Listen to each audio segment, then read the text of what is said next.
A lot. My normal, which is fair to poor, I would say. Kevin's pretty competitive, man. I know. I did not know that side of him. Oh, yeah, no doubt. He is. You excited about the first week of training camp? I am. God's country? I am. That's beautiful down there. I've actually never been. It's about an hour from my dad's house, so I'm going to get to see him during that time as well. But heard great things about it. Excited to get away with the team and do some bonding. How is Deshaun looking with, his new pass catchers? How's that all coming together? I think it's gone well, really. I think we had two explosives today where we stretched the field, bringing in Marquise. And Elijah has been a boost to that room with their playmaking ability and their speed down the field. Just getting a feel for those guys right now and their timing and their pass routes. That's the big part, but impressive. We hit a couple deep balls today that we've circled that as an area of improvement, and it showed up today, so that's a good start. Yeah, he missed those last week, didn't he, AVP? We did, and he did, and we're going to keep pushing those balls down the field. Something we've talked about. Keep throwing them so we all get on the same page. What does Elijah give? I mean, what makes him so unique as a weapon you can use? He has great flexibility, inside and outside flexibility. He can run individual routes outside and win out there. He can come into the slot and has the twitch to win in the slot as well. He has excellent hands and a good feel for the game. So really a complete receiver that can play both inside and out. Yesterday, Deshaun talked about building back the confidence, right, that he had before, and then the time off kind of ate away at it a little bit. Can you see evidence of that's grown this year? Absolutely. There's no question. It's just his confidence in the system itself, understanding of what we're asking of him, and how to communicate at the line of scrimmage. Everything from protections to calling plays in the huddle. He's improved tenfold since this time last year. And then he made a throw today I haven't seen. I got hair stood up on my arm. He dotted a touchdown in the red zone. That was really, really an impressive throw. So, I mean, you've seen it all start to come together. Playing with a little swagger out there and having some fun. Was that the throw to Elijah? Yeah, it was a throw to Elijah down the seam route. That was over the hook player and right on the face mask. So that was a throw that degree of difficulty would have been high, and he smoked it. So that's positive. Has your hair stood up on your arms on any other ones? Or It's not. It's been a long time. I will say that. And I've been around some good ones, but that was one that literally was got goosebumps. I was like, wow, that was a tremendous throw and catch. Everything you need now to run whatever you want to run. There are no limitations on Deshaun, and now he's got different. Yeah, I do. I feel like we've added great pieces. AB and the crew upstairs have given us some pieces, some more weapons. Being able to bring Posick back at that center spot, that was a huge lift for the coaching staff as well as the players to have that continuity up front. And then the experience and the level of play of that offensive line is really impressive. And then you add Nick to the mix in the backfield, and you get Deshaun out there on the edge with the pass catchers. It's positive. We've got a lot of work to do. We know that. We're not there yet. We'll still learn and grow, but excited about what the future could be. You talk about the emphasis on the deep ball. Obviously, Elijah's a part of that, and then Marquise will still make a couple of those get deep. Just how much was that a focus for you going from last year to this year, saying that's something that needed to be addressed? Yeah, I mean, as all coaching staffs, you go through your scheme evaluation, and that was an area we got to be more explosive in the pass game. How can we get that done? Maybe some route combinations we change up or put some different people in those spots, but definitely something we've highlighted as an area that we want to improve in. And what does Marquise specifically kind of let you do in that area? Well, his speed down the field is world class. So, a safety that may feel like he's deep may not be deep enough that he can run by. That's one of the areas where I think he'll help us there, stretching the field, taking the top off, and if they don't respect it, being able to make the play down the field for a big explosive. Obviously, you know what Nick Chubb's going to give you, but behind Nick, you've got a lot of young guys. I guess, where are you at with those young guys? Sure. How do you feel that they will be able to step into that number 2 running back role? Sure. I mean, there's a spot there. There's an opportunity for somebody to step up at this time. Jerome has done a nice job when he's had his opportunities. He's doing a great job in his protections. John Kelly just makes plays on the scout team when he gets in there, so there's great competition there. Then Felton, adding him back in the room with his flexibility to work out of the backfield. I feel like we have a good mix of different types of players that could all play roles for us. Where does Dimitri fit? Yes, yes, right there.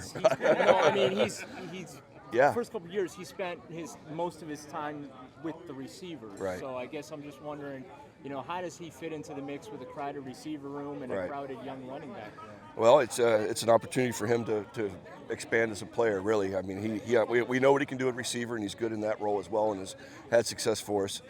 We haven't handed him too many balls in the past, but he came out as a running back, so I know he has that skill set in him as well. And then his ability to come out of the backfield and run routes as a slash player is an area I think he could help us. Could you find some things for D-Hop to do if you guys end up with D-Hop? Yeah, well, I'm sure we could find something for him to do. We'll see what happens down the road. That's a question for those guys upstairs.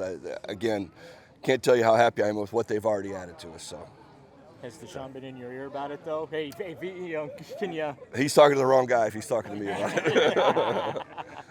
Second year with Amari, just what did you learn about him over the last year Sure. that you maybe didn't know when he was elsewhere? I didn't know how good he really was. Just watching the tape until I saw it live and watch the way he comes off the football, his ability to run every route in the book. He's a true route runner with great explosion. You watch early in the season before he was injured, it was hard to cover, really hard to cover. So just excited to get him healthy and back to full speed.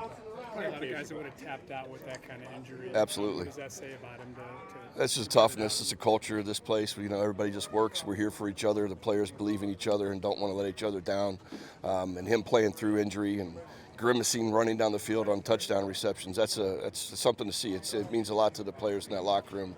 Certainly means a lot to the coaching staff and the guys that get to work with them, and it's greatly appreciated. I'm going to ask you about the variety of the offense.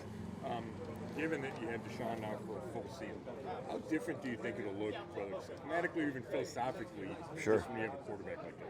Well, it opens up a whole lot in the run game, especially. The gun runs will be more, seen more than we have in the past in the under center play, but we obviously know we can get under center and run the football with our scheme as well as our players. So it's finding that balance of how often are we under, how often are we in the gun, and then, how often do we really want to use Deshaun in the run game as a runner, as a true runner. So that stuff we'll work out through camp and, get it ironed out as we go into the season. But it does give us a lot of opportunity, a lot of different schemes in football.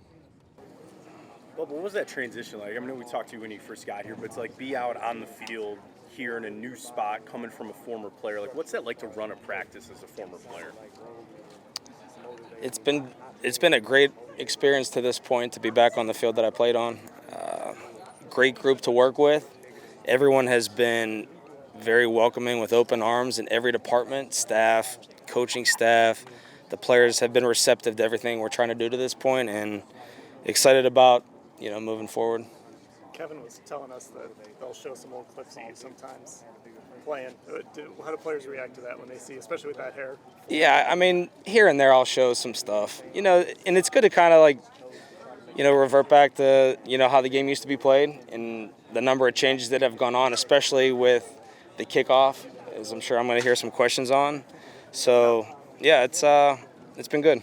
So, I mean, let's just do it. What do you think of the new kickoff rule, and how do you think it affects your guys' approach? Honestly, I don't know how it's going to end up playing out. I think that there's a number of ways that it could be, that it could go. I don't see us using it quite that much. But, I think everyone will have their little take on it. So I think, it'll be kind of like see how it goes. Once we see how the role is clearly defined, I'm assuming that's going to be done in a few weeks, because there's some things that go with that. Not every kickoff is from the 35-yard line. There's a penalty. There's, you move the ball up to the 50. Then how is that going to be officiated? So I think there's a number of things that we'll have to explore and mess around with to get a feel for the play. So when you say you're not sure if you guys are going to use it, do you mean like in the return game you want guys to return the ball? Yeah, I mean, I don't think a lot of players want to use a fair catch, nor do coaches. So I feel confident in our group to this point. I know we've got a lot of good returners. We've got depth at, in all those ball handlers on the roster. So, my mentality would be to return first. But, we'll explore every option that we have with it. There's a lot of situational things that play into effect as well. So just kind of play it by ear. Do you think the kickoff will always be a part of football? Or do you envision a day when maybe it's not? I couldn't imagine a game starting without a kickoff. You know, you get to the Super Bowl. Could you imagine like the Super Bowl starting without a kick? It'd be like, what are we watching? This isn't even football. Like, to me, I think the rule is kind of silly, to be honest. But you know, it is what it is. Did you get to offer any feedback or anything? Or? Oh yeah, I mean, all the coordinators were against it. The players are against it, but supposedly there's data. We see a cut up of the concussions that happened on kickoff. You know, me personally, do I agree that all those concussions are a result of how the play is? No, I completely disagree on that. Actually, do I feel like that play is safe? I do feel like that play is a safe play. I don't feel like it's a dangerous play. You're not allowed to have a wedge in the back end. There's not high-end collisions in the back end anymore. The double teams in the front eight are safe. You know, I don't think that that's an unsafe play. I truly don't. Hey, Bubba, so many times on kickoffs, when they are returned, there's holding, but on the other side of the field. That doesn't affect the return. How can you decrease those type penalties? The amount of penalties?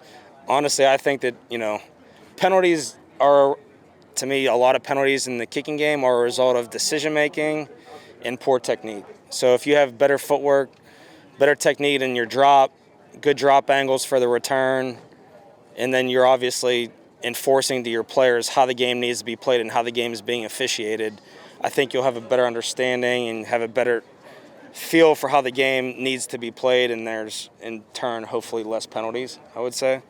Well, to the kickoffs. So we talked about the kickoff return, but a lot of teams, they like kicking it to the 1 or to the 2, so that way you force the return, you don't get the touchback. Now, Sure. You know, with that fair catch, like, I mean, how do you approach it from a kickoff standpoint? Yeah, I mean, it depends on, you know, how confident you feel in your personnel on both sides of the ball, how confident you feel in your personnel matched up against the team you're going against. There's times where you're going to want to force returns and you feel like you have a really good matchup. Weather plays a factor in all those decisions as well. So, you know, every play is different, every game is different, every situation is different, and things change as the game goes along. And I think that the way that you're calling the game is really dictated based off of all the situations that can come about. A lot of people brought up the XFL, where they do the 10 yards, they can't move until they kick it. Have you seen it? If so, do you think that would be something that's viable? I've seen it. I think it's kind of gimmicky, to be honest. You know, I don't like changing the game. I don't like taking the game how it's been for the last however many years and just changing the game completely. I think that the more things you take away from the game, it's going to lose its everything, you know. You turn on a football game, you want to see the ball being kicked off. Like, it's just basic stuff to me. So now that you've been around Cade a little bit, what have you learned about him? Cade? Yeah. Great kid, hard worker, very in tune with his mechanics, and almost too in tune at times, I would say. So trying to get him to just kind of make everything simple, make the corrections fast, and apply them to the next kick. We're working through some things now. Operation's been pretty solid to this point. We'll have a team field goal period next Wednesday. So you guys will get to see him kick in that setting there. Well, as a special teams coordinator, a lot of the guys you're working with are really young, the new guys too. For you as a coach, how do you balance, you know, being tough and holding them accountable, and also like trying to figure out what their ceiling is and teach them up and maybe have some grace at some times too? Yeah, Kevin had a good portion of our team meeting today talking about accountability and, you know, doing whatever it takes, you know, to help the team win, regardless of what role you end up playing for the team.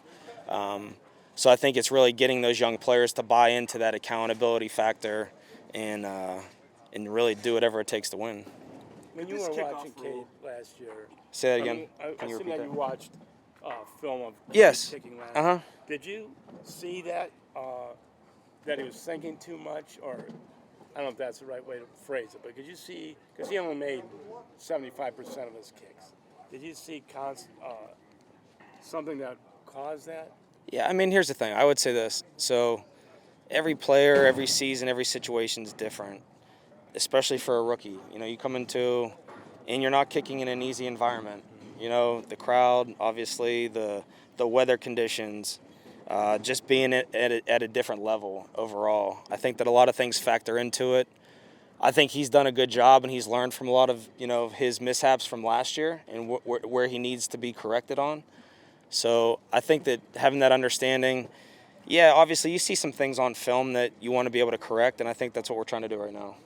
Is it weird being back here at all? Is it weird being back? Have you had that moment where you're like, You know what? It is a little bit. It is a little bit, especially because now I'm on the other side of it. I'm a coach now, not a player.